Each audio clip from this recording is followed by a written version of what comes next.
Everybody get together. Everybody. Now, what we doing Put again? your dress back over there so it's We not doing a silly face, Daddy? Yeah, we're doing a silly face. All that. You can leave right there behind us. Yeah, come on. All right, come here, Mimi. I'm gonna wobble. Okay. What are we doing? Get same position. Everybody get in position. TJ, you come out. I'm between Daddy. Everybody look at the camera. Okay. Okay. 2, 1. Say cheese. Cheese. That's where y'all being recorded right now. Say Merry Christmas. Merry Christmas. Child, Mimi, come on, girl. Put on your damn dress. Got him. Bolo!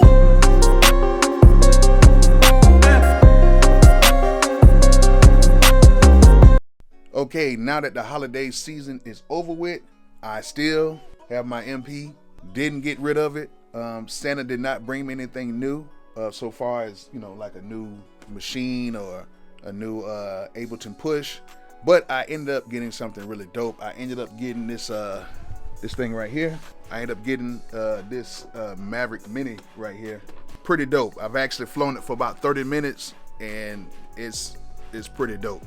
Also, I got a new subwoofer. I got the what kind of subwoofer? Oh yeah, I got the JBL. I got the JBL subwoofer, the 10-inch one that shoots down. I haven't hooked it up yet, but I'm gonna try it out in a second. Also, my wife actually, well, not my wife, Santa actually hooked me up with updating all of my Waves plugins. I went and upgraded the new operating system on the Mac and it messed up all my Waves plugins, so I had to get the upgrade because I guess when you have most of the plugins they charge you more for the upgrade. So my wife, Santa, actually gave me the money and upgraded my plugins for me, so I'm very, very, very appreciative of that. Yeah, so kept the MP. It's worth me keeping it because I already know how to use it and I'm okay with it. But today we're going to be talking about my top VSTs that I use when I'm producing on my iPad. I want to let you guys know that there's some dope stuff that you can use while producing on your iPad. I'm going to show you some of my favorites. So before we get to the video, make sure you guys hit the thumbs up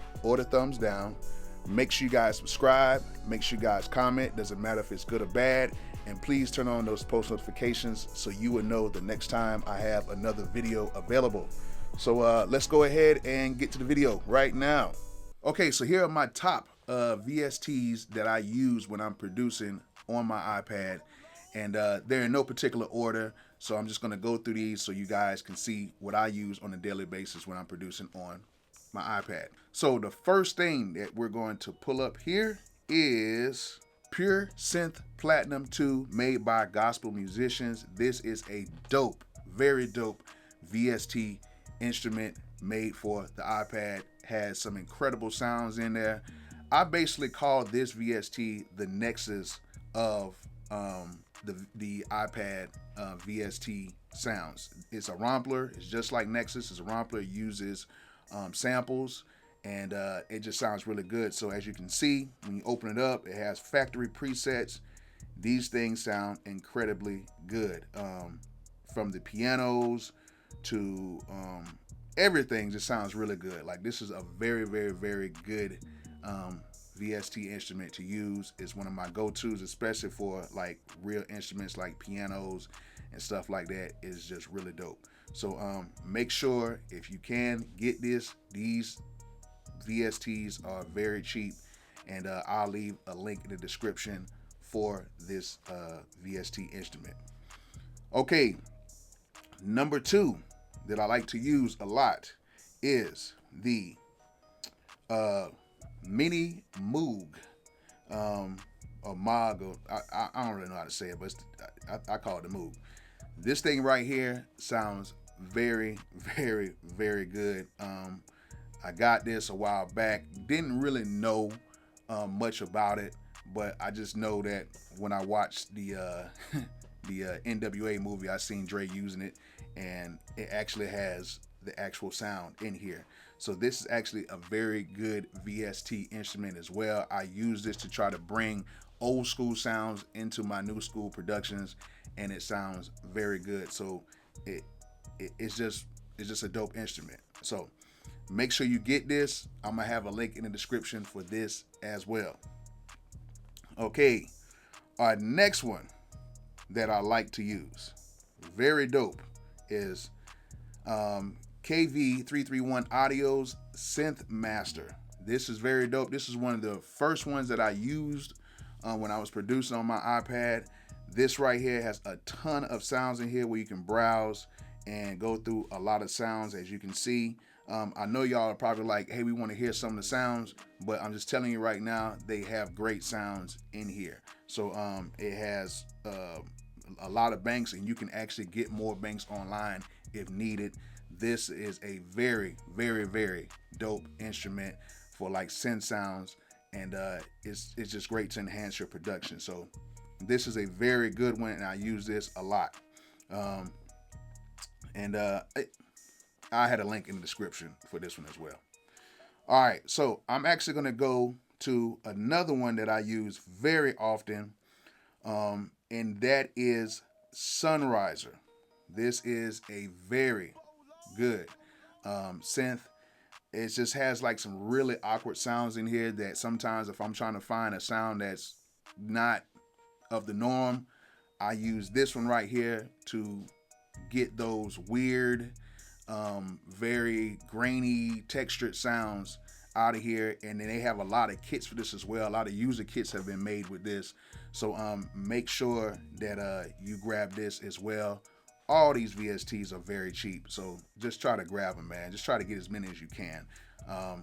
But this one is very dope just to get some very abstract sounds in your productions.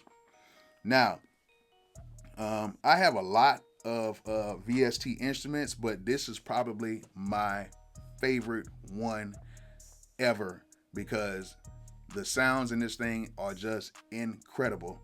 And this is the Digital D1 synth made by DistroKid. You guys at DistroKid did your thing on this, and I can't really explain how good this VST instrument is. It's just really dope. It comes with a ton of sounds, and then they upgrade sounds for you. It's just a great synth. I use it on almost every single last one of my beats since I bought it, and it has not let me down yet. It's just a great synth. It comes with a ton of sounds, ton of presets already in it. Then when you download it, they give you some more presets for it, and they're constantly working on improving the presets and improving the instrument as well. So, hey, this is a really, really, really, really good synth. Make sure you pick this one up. As far as my VST instruments, these are like my go-tos that I use all the time. I have other ones as well, but these are the ones that I use mostly. Okay, now let's get to effects. With my effects, I only basically use Fabfilter stuff. I bought the whole Fabfilter suite on the iPad for like $120. The whole thing. Now, if you were buying that same suite on your laptop, it would cost a ridiculous amount of money. You know what I'm saying? Because I bought mine for my laptop and I know how much I've spent already. But the ones on here on this laptop work exactly the same. They look the same, so I have familiarity. Familiarity. I'm familiar with these plugins. So, but my main ones that I use is the Pro Q3. This equalizer is probably one of the best equalizers ever made because the Pro Q2 was super dope, but the Pro Q3 is actually even doper because now you can add compression to the bands. It's just crazy. And as you can see, you can add as many things as you want on here. You can add as many cuts and just keep adding till your heart is content. And you can do several things with this EQ, cut, whatever, and it works exactly the same as it does on my laptop or on the computer. This is just a very dope plugin. Also, another one that I use from Fabfilter is the Pro C3. This is another dope compressor. I could talk about this compressor for days because it is just that dope. Anything made by Fabfilter is dope. I like everything from Fabfilter, but I use this compressor to tame some sounds from time to time. But I use it a lot of my production because you can either make it smooth or you can drive it really hard and it's going to be super clean. That's what I like about Fabfilter. Everything is super clean. Also, what I use a lot is the Pro multi-band that comes with Fabfilter. Now, if I really want to just go in and dial in a multi-band compressor, especially for my basses, like my lower end, to kind of keep everything kind of contained where it's not all wild, I always use this multi-band compressor because it is just super dope. Like, you can set the bands, you can join them up, you can set multiple bands, and it's just really dope. It's just a dope instrument to use, and I use that all the time. And I'm telling you right now, if you learn how to use this multi-band compressor, it is going to take your mixing to another level. So it will take your mixing to another level. So just make sure that you try to get you a good multi-band compressor before you get to the limiter. And that's what I'm going to be talking about now, which is probably one of the best limiters ever made, and that is the Pro L2. The Pro L2 is super transparent, super easy to use, and you can just slap it on, turn up the gain, and then what I do is I actually have my output settings to be set for LUFS, so I would know where my masters are hitting, so I know how loud they are. And of course, if you get these around -9, like LUFS, you know that you are basically radio ready, and this thing is so transparent.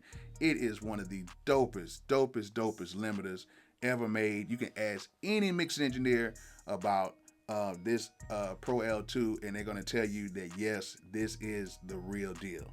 The only thing is you cannot mix with it on because it gives you well, you can mix with it on, you can't record with it on because it would give you a delay. But once you get everything mixed and you slap this bad boy on and just adjust the attack and release settings, that's pretty much all you have to do.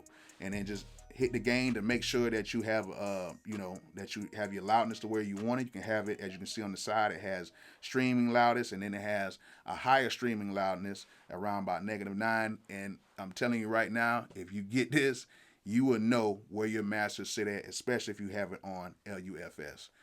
Basically, that is it. That is my top VSTs that I use when I'm producing on my iPad.